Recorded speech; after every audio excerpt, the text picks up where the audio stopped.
Ladies and gentlemen, just 5 hours after we made our trade video going over the Friedman update, the trade has been finalized.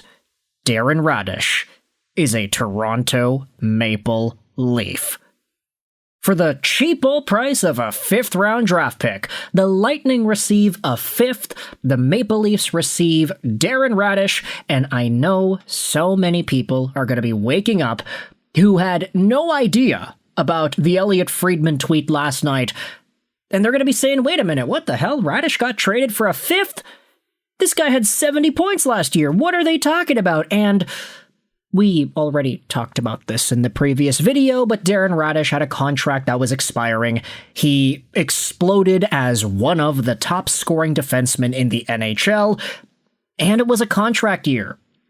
This is a guy that was either going to get paid or scram from Tampa.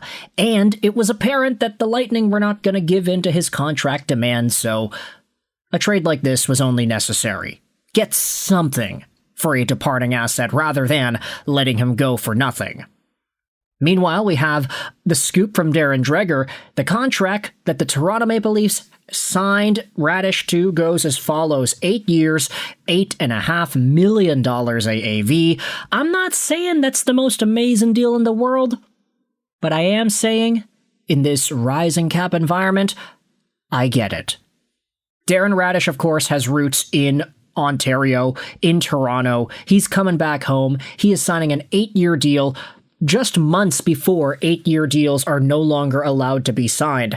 The fact that it was a sign and trade allowed this deal to be 8 years long. And the contract is going to take Darren Raddysh until he is, 38 years old?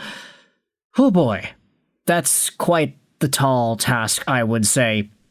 The contract starts 26-27, so it goes on till the mid-2030s.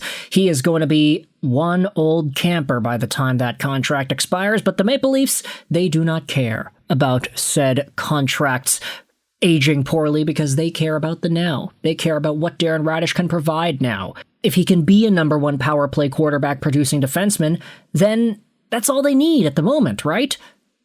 With that said, there are some doubts as to whether or not he can be that for the Maple Leafs. Hockey Alchemy says that Raddysh was one of the league's best defensemen last year. This deal carries some risk, and he is due for some regression, but it's not to the degree that most people think. It's a good deal for Toronto, with the cap going up. Way overpaid for a one-hit wonder. He won't play up to that $8 million contract. He's going to be Morgan Riley 2.0. Ha ha ha. Okay, that is quite the pessimistic way to look at the deal. Did Tampa not understand the season that Raddysh just had, trading him for a 5th-round draft pick? This is exactly what we were talking about, man. He was a Kucherov merchant. This is a terrible contract, the Grindline guys say. Another reply says Raddysh was a free agent. He could have walked for nothing like Marner did. Tampa got a 5th when they didn't need to. Well, that's wrong too. Marner didn't walk for nothing. Marner also demanded a trade to Vegas in a sign-and-trade situation, and the Leafs got Nick Waugh in that trade. Sapster went out there and said this, that Nikita Kucherov had the primary assist on 15 of Raddysh's 22 goals. Unless the Maple Leafs find some high-end playmaker and change their team's offensive structure to open up high-danger chances from the slot, Raddysh is going to regress. McKenna could be that guy, but I'm not confident that it'll click next season. This tweet was met with a number of replies. Raddysh has a cannon. Any NHL caliber player can slide the puck over to him to shoot, especially Gavin McKenna. You're trying way too hard to hit on this move. Great signing by the Leafs. It's not simply making a pass, it's about putting it in high danger areas and opening up defense with deception as the assister, which I would stand to say is a reasonable take. First reaction to Raddysh is I don't love giving 8 years to a guy who will be 31 when the playoffs start. I'm also worried he is a Kucherov power play merchant. But for this year, he definitely fills a big hole in Toronto. With the cap going up, maybe $8 million is like $4 or $5 million bucks right now by the end of the deal. I have a feeling he is more of a 40 to 50 point guy this year.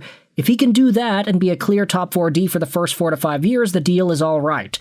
I just would have preferred a 2-year overpay for John Carlson, while we have so much space, maybe he wouldn't have come to Canada.